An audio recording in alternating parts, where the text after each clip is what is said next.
se le verá por el lugar, ha caído al pedregal de donde está.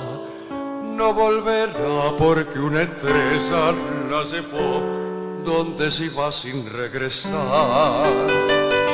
Se fue sin decir adiós y ha dejado como un rezo su tarararará.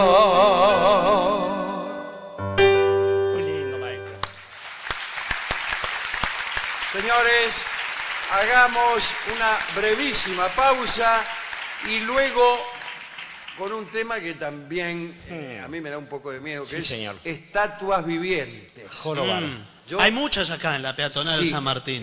No, sí, no, pero- no, pero estas son estatuas de verdad que de mueven. golpe cobran vida. De verdad. Como Galatea. Sí. ¿Cómo se llamaba la novia de Pigmalión? Ah, la novia de Pigmalión. Galatea. Galatea, también se llamaba, también le llamaba él el profesor Higgins, Sí, pero bueno. pero bueno. En fin. Señores, una breve pausa. Permiso. Pausa. Adelante.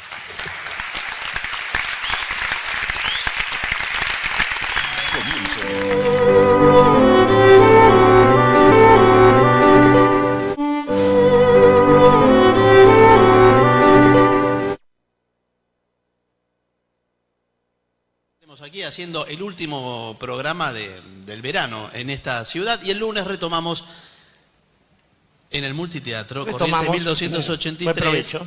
de lunes a jueves, allí en vivo. Hablaremos de estatuas. Estas son lindas historias. En la antigüedad clásica, y especialmente en Grecia, había muchas estatuas. Las divinidades principales tenían sus estatuas, pero también divinidades anexas y subsidiarias, héroes del lugar, fundadores, falsos influyentes, caballeros de industria. Quiero decir que estaba lleno de estatuas. Todas esas figuras ocupaban trípodes, altares, lápidas.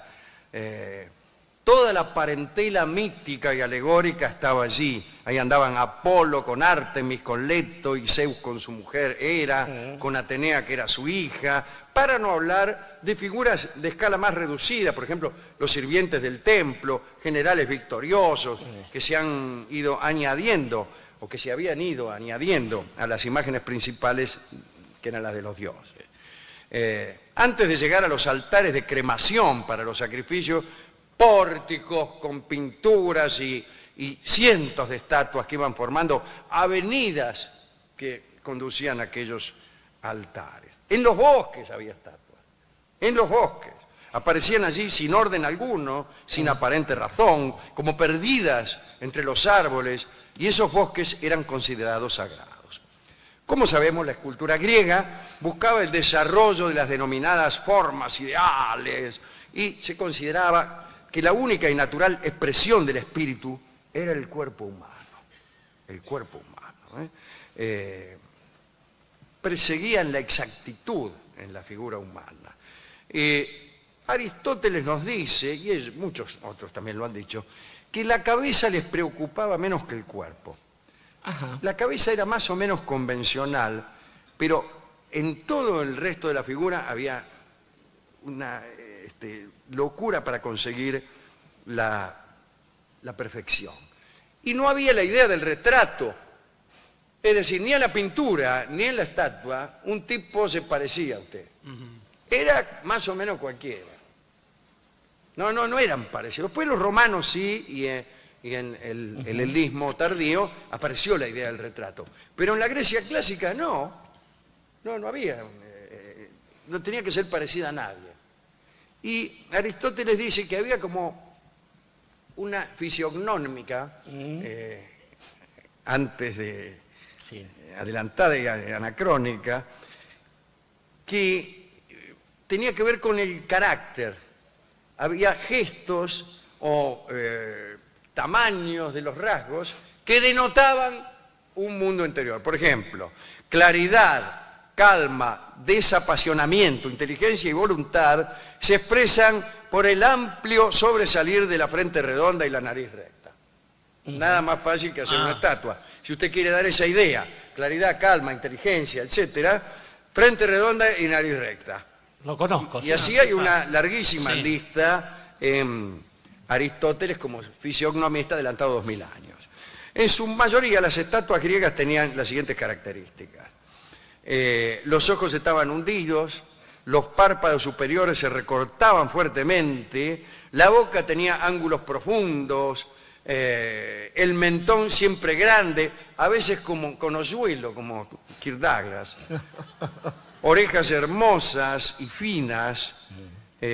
A los dioses se les daba un aspecto de melancolía, tenía que ver con su carácter de eternos, pero no dueños del destino. Claro. Eran eternos, pero no dueños del destino. Los dioses griegos eran inmortales, pero no tallaban, por ejemplo, frente a las horas, las moiras, en fin. El pelo era lo que más variaba, los hombres lo llevaban enrulados,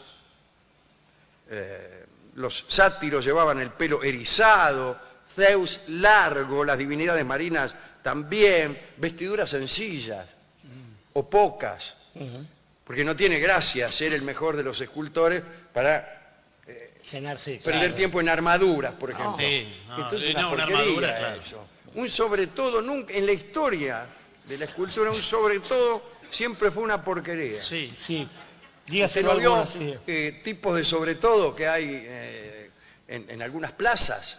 El Sí. pobre Tipo Tipo de Lisandro de sobre la todo con todos los Torre. botones, una porquería Sí. el sobre todo. Ah. Mal planchado. Sí. Sí. Es En un cambio, atajo. tipo desnudo. Claro, Ese es más desnudo que difícil. tiene una pata tensando el arco Sí. y la otra no, que está ahí con un calzoncillo. Sí. Ese está penoso. Sí, bueno, sí. Pero para un Ahora, esgrifo, ponele sobre claro. todo a ese. No, eso- O al disco, el Ese- tipo que está lanzando el disco de acá, todos los músculos se le marcan. Ponele sobre todo, es una porquería. No, es que nada. sobre todo es un atajo del escultor como el sombrero del dibujante. Pero no hay, sin embargo, escultor que haya hecho un buen sombrero. No. No. En los dibujos animados hacen para ahorrar. Sí, pero no hay No, estatua no, de dibujos incluso le animados. digo, es mejor hacer una estatua sin sombrero y después ponerle un sombrero de verdad a la estatua. No, señor. Eso es lo que Para hacerlo hacíamos. más interactivo, claro. Bien. Ya hablaremos, hemos hablado muchas Sí. veces de la técnica de la estatua de pueblo de la provincia de Buenos Aires, Sí.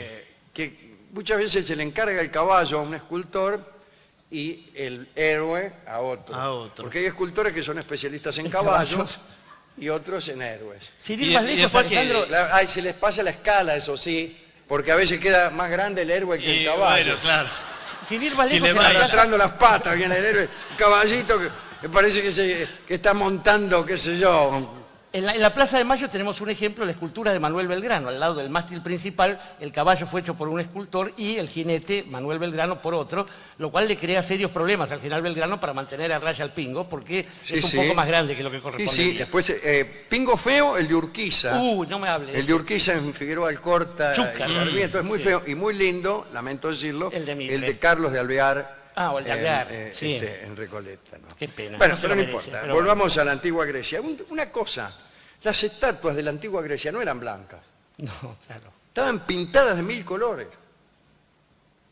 No eran blancas. ¿Por qué están blancas ahora? Por el tiempo, por las lluvias de 2000 años, de 2500 años. Pero no eran blancas. Pintada como Eran muñequito de pintadas ya. con, Claro, como todas, a saber qué claro. pintura. Y eran un poco orientales en ese sentido, porque eran colores muy vivos, mucha púrpura, mucho celeste, verdecito, furioso. qué sé yo, bueno. Bien, en los mitos aparecen también historias de estatuas. Algunas de esas estatuas se movían y tenían conductas extrañas y ciertos poderes misteriosos. A poca distancia de la ciudad de Cafias, en la Arcadia, había una estatua de Ártemis que se levantaba en un bosque sagrado. Cierto día, un grupo de muchachones que jugaban en el lugar, niños prácticamente, encontraron una cuerda, una soguita, y por hacer un chiste, vio cómo es uno, le pusieron la cuerda alrededor del cogote a Ártemis, que era una diosa muy vengativa. Y jorobaban y decían, ay, vamos a estrangular a Ártemis. Al rato, unos habitantes de la ciudad que pasaban por allí sorprendieron a los chicos y para evitar el sacrilegio, usted sabe que uno con tal de evitar un sacrilegio es capaz de cualquier crimen. Bueno, los liquidaron, por suerte los liquidaron a los chicos y el sacrilegio no se cometió.